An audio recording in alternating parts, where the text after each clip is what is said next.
Cinema ரகசியம் நேயர்களுக்கு வணக்கம். தமிழ் சினிமா வரலாற்றில் மெல்லிசை என்ற ஒரு சாம்ராஜ்யத்தை உருவாக்கியவர்கள் விஸ்வநாதன், ராமமூர்த்தி இரட்டையர்கள். அவர்களுக்கு தத்துவத்தாலும் காதலாலும் வைரவரிகளை செதுக்கிக் கொடுத்தவர் கவியரசு கண்ணதாசன். இவர்களது கூட்டணியில் வந்த பாடல்கள் வெறும் பாடல்கள் அல்ல, அவை ஒவ்வொன்றும் ஒரு ரகசியம் சொல்லும் காவியங்கள். ஆம், கண்ணதாசன் ஒரு பாடலை எழுதிவிட்டு இது சரியாக வரவில்லை என்று தூக்கியெறிந்த ஒரு காகிதத்தை வைத்து எம்எஸ்வி ஒரு உலக புகழ்பெற்ற பாடலை உருவாக்கினார் என்பது உங்களுக்கு தெரியுமா? இந்த வீடியோவில் அதை பற்றித்தான் பார்க்க போகிறோம். வீடியோவை முழுமையாக பாருங்கள். 1958 வெளியான சாரங்காதரா படத்தில் இடம்பெற்ற வசந்த முல்லையே மல்லிகையே என்ற பாடல் இன்றும் பலருக்கு பிடித்தமான ஒரு பாடல். இந்த பாடல் உருவான விதம் ஒரு சுவாரஸ்யமான கதை. கண்ணதாசன் அவர்கள் அந்த பாடலுக்காக வரிகளை எழுதி கொண்டிருந்த போது ஒரு வரி அவருக்கு திருப்தியாக இல்லை என்று அந்த தாளினை சுருட்டி ஓரமாக எறிந்துவிட்டார். அங்கே வந்த மெல்லிசை மன்னர் எம்.எஸ். விஸ்வநாதன் அந்த சுருட்டிய தாளினை எடுத்து பிரித்து பார்த்தார். அதிலிருந்த அந்த வசந்த முல்லையே என்ற வார்த்தைகள் அவரது கற்பனையை தூண்டின.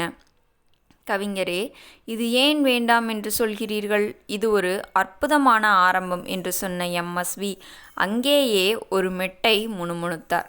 கண்ணதாசன் ஆச்சரியப்பட்டு போனார். நான் சாதாரணமாய் நினைத்ததை நீ ஒரு காவியமாக மாற்றிவிட்டாயே என்று எம்எஸ்வியை கட்டிப்பிடித்து பாராட்டினார்.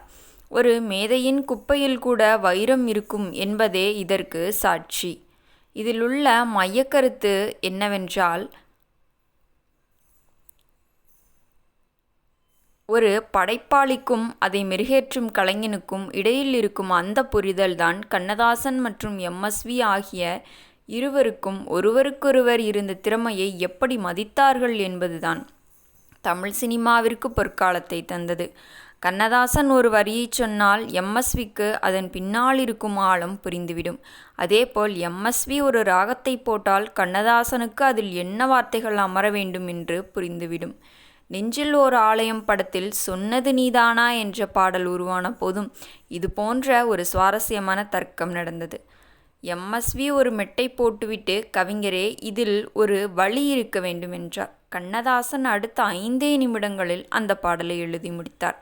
இவர்களுக்குள் இருந்த அந்த ஈகோ இல்லாத ஆரோக்கியமான விவாதம்தான் இன்று நாம் கேட்கும் தரமான பாடல்களாகும்.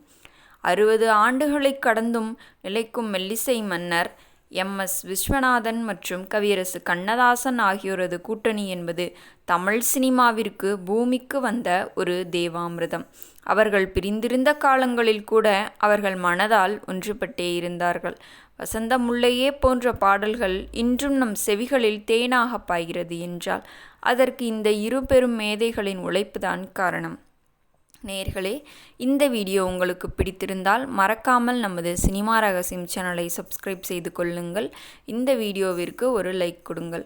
மேலும் இது போன்ற சுவாரஸ்யமான சினிமா தகவல்களை பெற வேண்டுமென்றால் நமது சேனலை சப்ஸ்கிரைப் செய்து கொள்ளுங்கள். உங்கள் ஆதரவுதான் எங்களின் பெரிய பலம். நாளை இது போன்ற வேறு ஒரு தகவலுடன் சந்திக்கிறேன். நன்றி, வணக்கம்.